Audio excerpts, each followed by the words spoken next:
Hey everyone, and welcome to another SEO tutorial. This one is about the SSL, or Secure Socket Layer, and that's been getting a lot of talk lately and a lot of push in marketing. But in short, to see when one is missing, you'll see that it just says up here HTTP, but there is no S, right? So if we actually go to that site, we'll see that there's a lock, but there is a red line through it, meaning this is not a secure, it's not encrypted on this site. Right? So if we take a look at how one looks when it is secure with an SSL, it is encrypted, we just go look at the local public library. Notice that there is an S on here, and notice that the lock is here and that there is no red line going through it. Now, depending on your browser, this may look a little different, but you also may see a shield here. Okay, so what is really going on here, and what should business owners know, and how does this apply to SEO? So if we go directly to Google, all right, and we take a look inside of the Search Console help, we'll see that there's a way to secure your site with HTTPS. Now, Google has said that this is going to be a minor effect on SEO or your ranking. So you should expect to possibly see a minute gain if you change your site from HTTP to HTTPS. And costs will vary for some of this, and it's usually done through the hosting of your site. All right, so adding an SSL, you'll hear, having it encrypted, and this has really become a big sales point. So if you are a company which holds information, so somebody sends you their information, especially if that has like usernames, passwords, or anything more important than that, like payment methods, you definitely need to have a HTTPS. You need an SSL. Your site needs to be secure, needs to be encrypted. All that is the same phrases that you hear around that. Okay, so if your site is not collecting data, then and it's not, especially for anything with financial transfers, then it's not going to be as important of an SEO factor.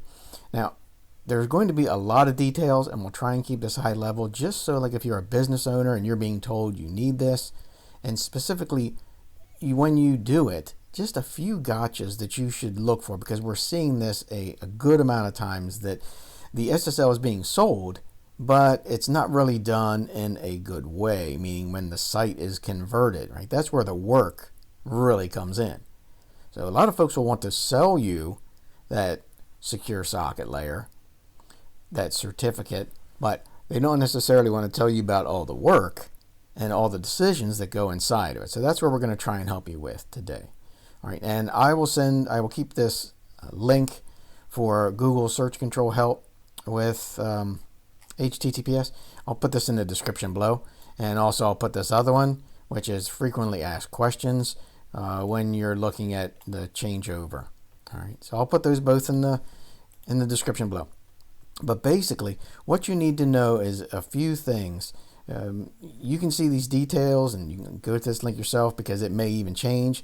And the difference between a 248-bit key and a 1024-bit key.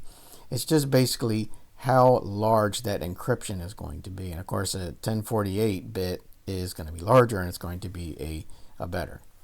Okay. So there are also some things about whether you have a single domain or whether you have subdomains like CDN dot something or example dot something, right? Those are subdomains, and it will need this multi-domain certificate. Most people are going to be in this, just a single certificate, right, for simple sites. All right, so 301s are pretty complex. We're going to leave that for the time. Really, if you need that, you need to talk with either your SEO company, your hosting company, or the folks who build your website. All right, so one of the most important things that I want to say, and you can look through this list, it's pretty good, but these are pretty basic, right? It shouldn't be expired. That makes common sense. It should be certified and registered to the right name. That makes sense, right? Crawling issues, don't block it. I mean, that's with anything. It's not just an SSL. You should not block the parts of your site that you want Google to index. The same thing, you should not use the no index tag on pages that you want indexed. Those are more common sense than just for SSL. Okay, but here's the one that I really want to let owners know. So this mixed security elements. So let's say that someone sells you an SSL and they say, oh yeah, we'll go ahead and put that on your site for you. So you get that installed, but the problem is they've just more or less slapped that on there. And I see this a lot with WordPress sites. When a company owns a WordPress site and then they just get the SSL, they put it in there, they realize that they now have a lot of work behind them. Right? They've got the site, which has all been built in the past, especially with blogs, with images, and if you directly put any videos inside of there, all of those things need to make sure that all of that work and all of the internal links that you have made inside the site are all converted over using the new HTTPS, not just the HTTP.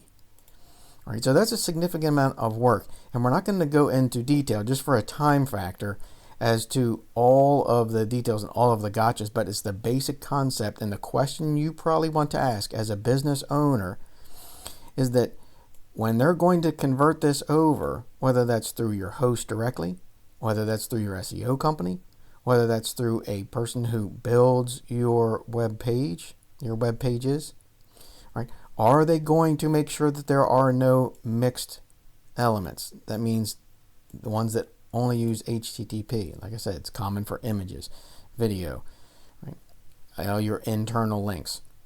That could be a considerable amount of work. So before you just go and spend maybe anywhere from $10 for a really cheap SSL or $100 a year for an average SSL, you should understand the work that's going to go into this so that you understand what your true work effort or budget level is going to be before making this decision. All right, so that's one of the most important things, understanding the work that's going to need to be done once this is added. Just to add it, okay, yes, that will make sure that the domain name is encrypted, right? Those pages, but the elements inside of it could be the real time taking effort. All right, so here is the frequently asked questions. Okay. And this really is a good thing for you to, if you want to understand a little deeper about what's going on, right? And if you just want to know when you talk to someone to be informed about it, that you can ask these questions and make sure that they answer them correctly so that they know what they're doing. They're not just selling you something. And then you've got a tough time going back trying to figure out, oh, did I get the right one?